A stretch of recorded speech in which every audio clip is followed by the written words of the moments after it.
Veliki pozdrav, dragi naši. Dobrodošli na naš kanal i u novi video. Svi znamo u kakvoj smo situaciji, svi znamo da ovaj Uskrs nema, barem kod nas, velike količine hrane, jer nećemo biti u stanju sve to razmijeniti sa nama dragim ljudima, nema velikih okupljanja i druženja. Jučer sam na Instagramu napomenula da ću radije ovaj Uskrs pružiti podršku nekim svojim kolegama i podijeliti njihove recepte. Dok budemo u situaciji da opet sljedeće možda godine budemo radili obilje hrane, obilje svega i onda ćemo puno više toga raditi. Danas radim Lucijin recept za kuglov sa narančom. Lucija ima samo 20 godina, na Instagramu je njen profil pod imenom Cooking's Adventure by Lucija, jako je dugačak naziv, zato sam ga ovdje na šalabahter zapisala. Lucija, ja te puno pozdravljam i evo danas možda uz neke male modifikacije ja radim tvoj kuglov. Znači treba će mi 380 grama mekog brašna za sve namjene. Ovdje imam prstohvat soli, pola male žličice sode bikarbone, 90 grama šećera, 3 vanilin šećera, prašak za pecivo, naribanu koricu, 2 naranče, 1 limuna. Znate da ja volim citruse, ako ne volite slobodno smanjite ili maknite. Ovdje imam 180 ml ulja, cijeđeni sok 1 naranče, 3 jaja i ovdje su 2 čašice od 180 ml tekućeg jogurta. Ono što sam ja dodala ovom receptu, jer ja obožavam, je to da sam grožđice sinoć ili prethodnu večer namočila u rum, da se one baš napiju ruma i hidriraju fino.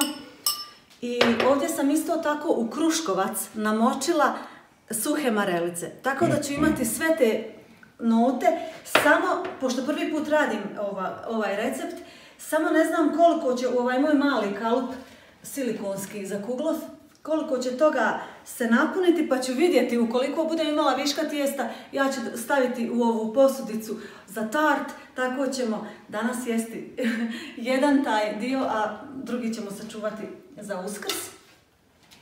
Znači to bi bili naši sastojci, u receptu stoji da samo sjedinim suhe sastojke i da im dodam ove mokre i to je to, pa idem ja to napraviti.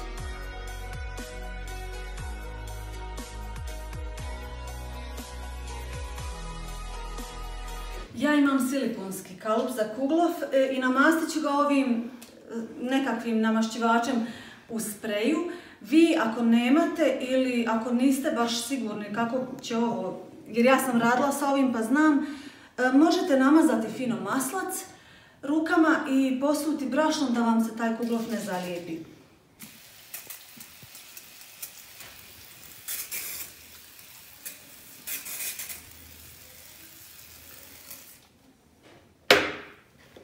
Sada ću... Napunila sam ga u ovaj cijeli kuglov, baš me zanima koliko će narasti. Sada ću dodati najprije marelice i one su teške, natopile su se kruškovca. Ja vjerujem da će one ipak utonuti u to tijesto.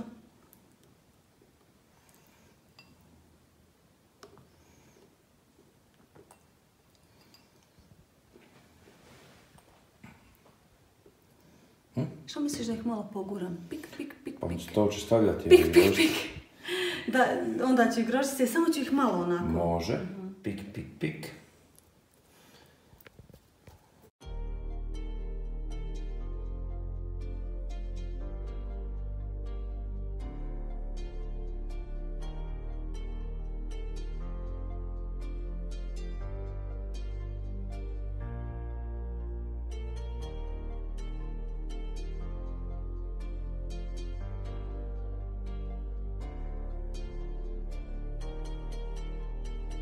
Ja vjerujem da će ono utonuti u samo tijesto tijekom pečenja.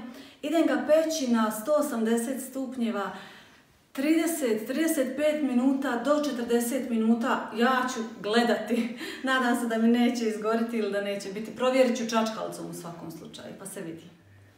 Evo ga, on je pečen. Malkicu sam ga samo pustila 20 minuta da se rashladi. Sad ću ga izvaditi iz ovog silikonskog kalupa i samo ću skinuti ovaj gornji sloj da mi bude ravan, da mi ljepše legne na ovu tacnu što ću ga istresti.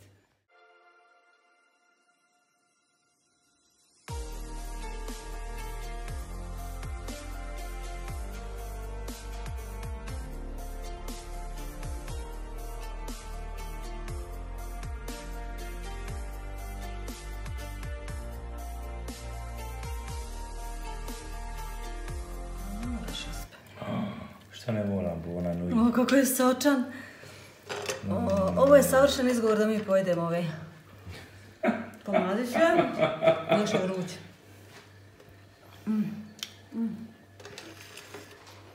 A sad ću ovo počistiti, samo ću ga okrenuti na tacu.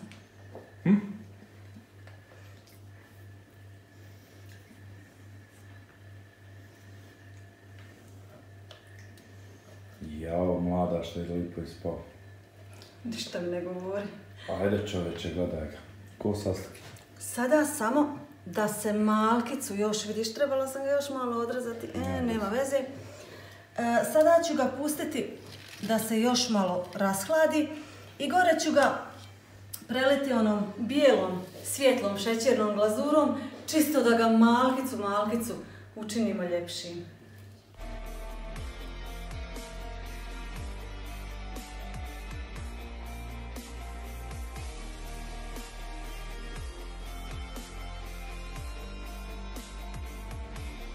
Napravit ću šećerni preljev.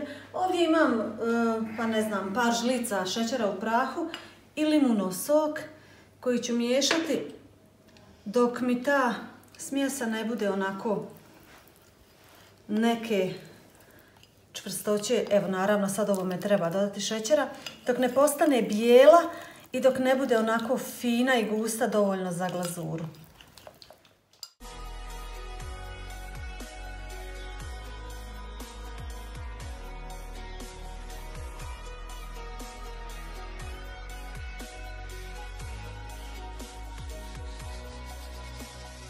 Znači, dobila sam glazuru ovako, koja se da ipak i šarati i sve. Sada ću najprije jedan krug napraviti po cijelom kuglofu. I onda ću to nekako razliti da imamo one... Hoćeš da se razlijeva prema vani ili prema unutra? Pa, više mi je zanimljivo kad je vani, ali volim kada je i u oba smjera, tako da nije mi to sad. Tako izgleda lepo.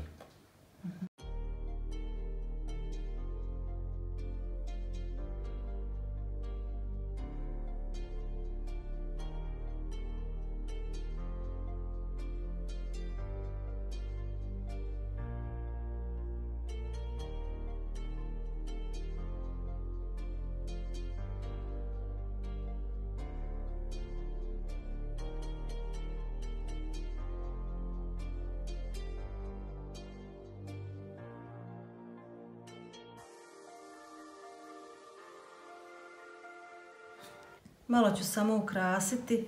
Mislila sam hoću li praviti cvjetiće, a onda sam rekla neću, samo ću naribati naranču, jer je ipak naranča ono što je dominantno. Naravno, vi možete ukrasiti bilo kakvim, kažem, malim pisanicama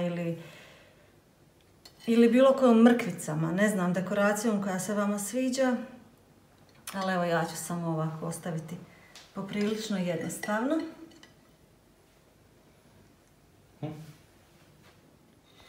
Idemo ga narezati, iako smo mi uz kavu već pojeli baš sav onaj dio i stvarno je presočan, fin. Ali prvo što ću sebi kupiti su nože, definitivno. Dobro, mlada, čim prođe.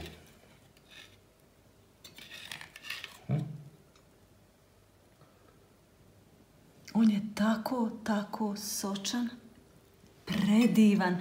Ovdje, ovaj dio gdje je voće, je ono... Ne moramo probavati. Onda je svježe voće. Presočno. Dragi moji, hvala vam svima što ste bili s nama i danas. Evo, još uvijek stignete napraviti ovaj fini, ukusni, jako sočni kuglov. Vi znate da ja baš volim da su i pince i sve ovo, da nije suho, da je sočno. Dodat ćemo vam sad na kraju ovdje u prozorčić recept i za pincu, a sutra se ponovno družimo kada ćemo praviti orehnjače na jedan malo drugčiji način, kombinaciju oraha i lješnjaka i malo brži način, tako da budu svježe za sami Uskrs. Hvala vam svima, puno vas ljubimo. Veliki pozdrav! Ćao!